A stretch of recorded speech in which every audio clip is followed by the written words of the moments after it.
of songs that he learns in Gan. And we start with Oritan, and usually you think the parents teach the kid. So we're singing the song, Bo Elai Parpar Nechmad. And Oritan had all the actions. With his finger, Bo Elai Parpar Shevetz Li Al Kaf Hayad, takes me and Tanya's hands and puts it on his hands. And for most people, it would probably seem mundane, meaningless. In my heart, I don't think I felt so much joy in the longest time. It was so comforting to see how real your son is. How the smallest action he does are just mind-boggling. Where does it come from? How does he know this? How does he know to guide me and my wife? That's Bechukotai Telechu.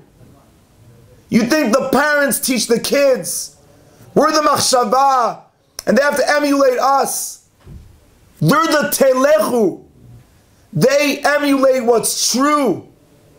And through your children you see what is the real machshava. The machshava that can be brought down to Telechu. Why is this the summary for all of Sefer Vayikra? Sefer Vayikra deals with korbanot. Seems like nothing spiritual, nothing meaningful. Im bechukotai telechu is the end of Vayikra, saying that the depth of the Mishkan is that it stopped being a concept like on Har Sinai and started being a revelation. In every little way we give a korban, in the way we deal with tum'ah v'tahara in the world, is where you really learn the chok that is chakuk in the Torah. Not only by learning it, but by walking it. We should all be zoche to walk, telechu, the chukim, and then we'll know that the Torah we strive to reach is honestly true and deep inside our neshamot. Shabbat Shalom.